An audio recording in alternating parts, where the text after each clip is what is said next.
안녕하세요. 오리강산 야생아입니다. 오리강산 야생아는 야생아 모종부터 정원 디자인까지 하는 곳이랍니다. 올리브 나무입니다. 올리브 나무를 지금 수영을 잡아서 이렇게 키우고 있고요. 또 그 옆에 깔라만시, 다이어트 식품으로 정말 많이 드시죠. 깔라만시를 저희가 한 4년째 키우고 있는데 아직 한 번도 열매는 보지 못했는데요. 이렇게 애목대로 지금 키우고 있습니다. 또 그 옆에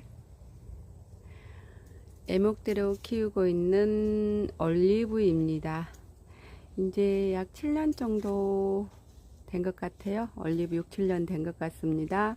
그 옆에도 깔라만시입니다. 이렇게 애목대로 키우고 있고요.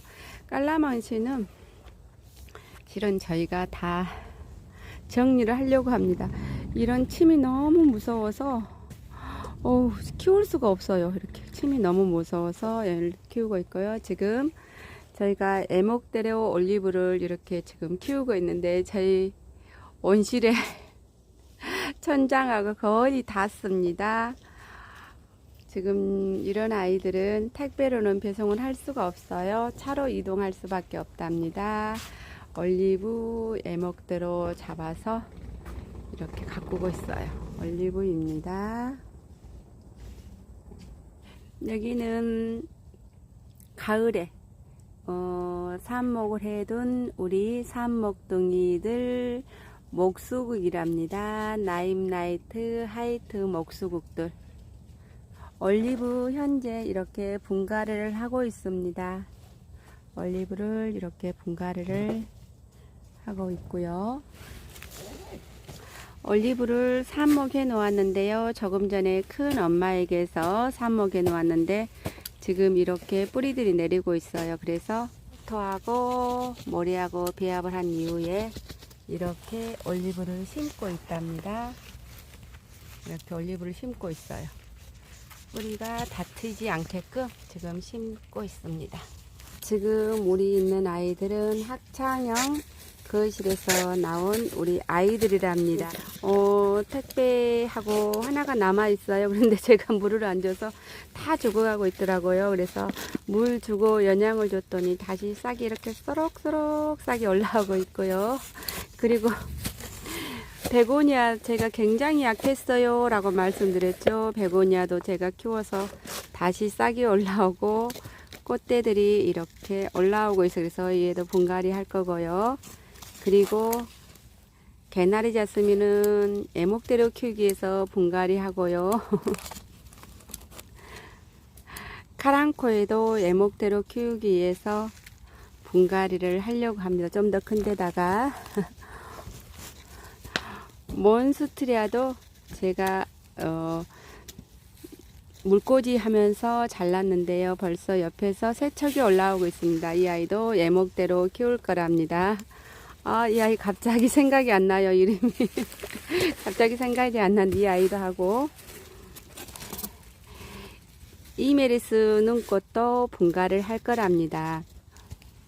물꽂이가 잘 된 아이들입니다. 그런데 100% 물속에서 살고 있는 아이들도 정말로 뿌리가 죽지 않고 잘 삽니다. 그런데 집에서 가습으로 인해서 죽은 경우들이 많죠.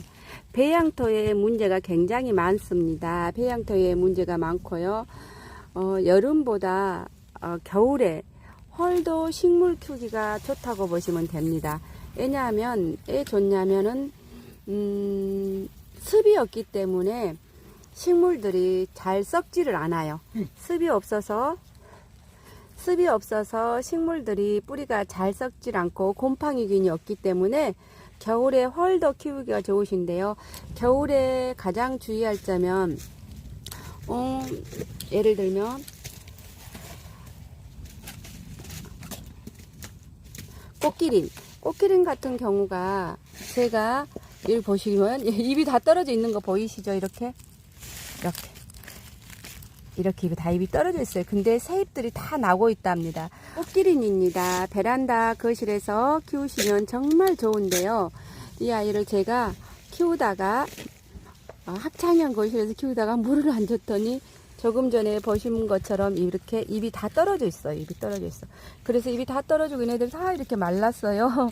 그래서 제가 여기다가 물을 주고 영양제를 주고 키웠더니 이렇게 다 새로운 싹들이 올라오고 꽃이 피기 시작합니다. 그런데 오늘은 분갈이를 하려고 하고요. 저희들이 이런 꽃을 구매하게 되면 대부분 다 보시면 이렇게 상토에 심어져 있습니다. 상통에 심어져 있는데요. 이렇게 상토에 심어져 있는 그대로 키우시다 보면 통풍이 안 되기 때문에 있어요. 그런데 추운 겨울에는 또 분갈이 하기가 어려우시잖아요. 그랬을 때는 꼭 물을 충분히 주시고 통풍을 시켜 주셔야 된다는 거, 그것만 잘 기억하시면 우리 꽃님들이 식물 겨울에 키우는 거 어렵지 않습니다. 그래서 모래, 여기 보시면 모래, 저희는 모래입니다. 모래를 섞어서 이렇게 3대 7로 7대 3으로 상토가 7이고 모래가 3으로 이렇게 지금 이렇게 심고 있어요. 올리브를. 저희는 상토 7, 모래 3입니다. 야생화꽃님들은 대부분 모래가 없으시니까요. 상토 7, 마사토 3 이렇게 하시면 좋겠죠. 그러면 지금부터 분갈이를 하는 영상을 담아 드리겠습니다. 상토는 바닥에다가 조금 깔으시고요. 자, 이렇게 보시면 80% 정도가 올라오게끔 심으시면 됩니다. 80% 정도가 배양토를 채우시면 된다고 보시면 됩니다. 그러면 물을 주었을 때 물의 공간이 20%라고 보시면 돼요. 다시 말씀드리겠습니다.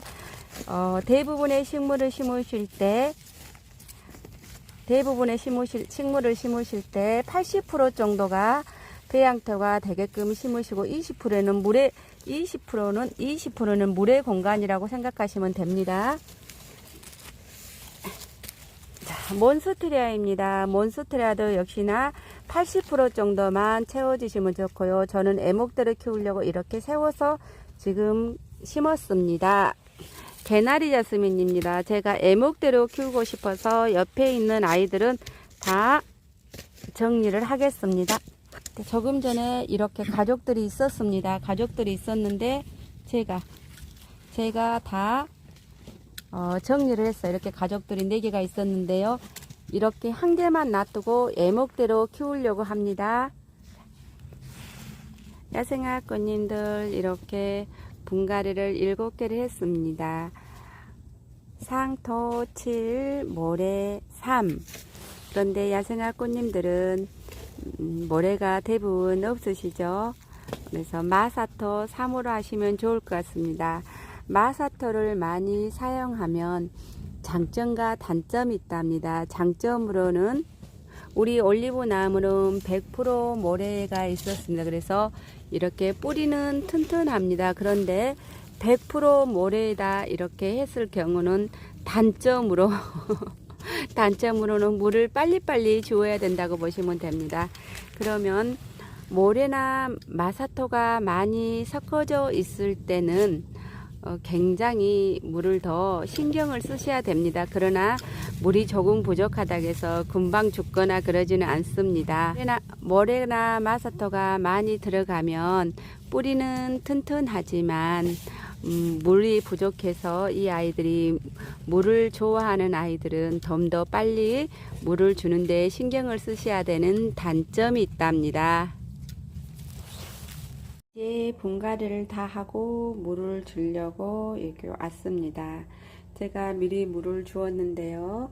지금 여기는 싱크대입니다. 밖에서 제가 물을 주고 이렇게 지금 싱크대 안쪽으로 들어왔습니다.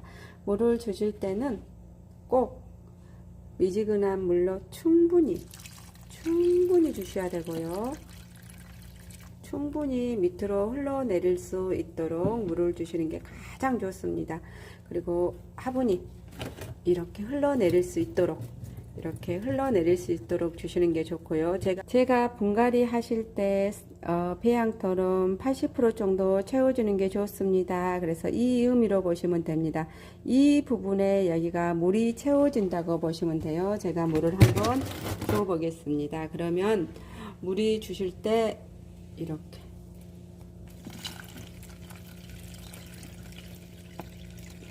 그러면 물이 충분히 주어진다고 보시면 됩니다. 그런데 예를 들어서 상토나 배양토가 이렇게 가득 채워져 있는 상태에서 물을 주게 되면 물이 얼마 흡수를 못합니다. 그래서 이렇게 80% 정도 물 줄 수 있는 공간을 두시는 게 가장 좋은 분갈이 방법이라고 보시면 됩니다. 그리고 물은 충분히 주셔야 되고 조금씩 여러 번을 주시는 것보다요 물을 충분히 주시는 게 가장 좋습니다. 그리고 조금 전에 물 준 아이들은 물을 충분히 뺀 다음 요즘 날씨가 굉장히 추워집니다. 그래서 저 아이들을 이런 학창형 거실이라도 바로 옆에 창문 옆에 두시는 것보다 이 정도의 진열해서 놓으시는 게 더 좋다고 보시면 됩니다. 왜냐하면 차가운 데 있으면 밤에 물을 주고 나면 물 빠짐이 아직 덜 돼 있는 상태이기 때문에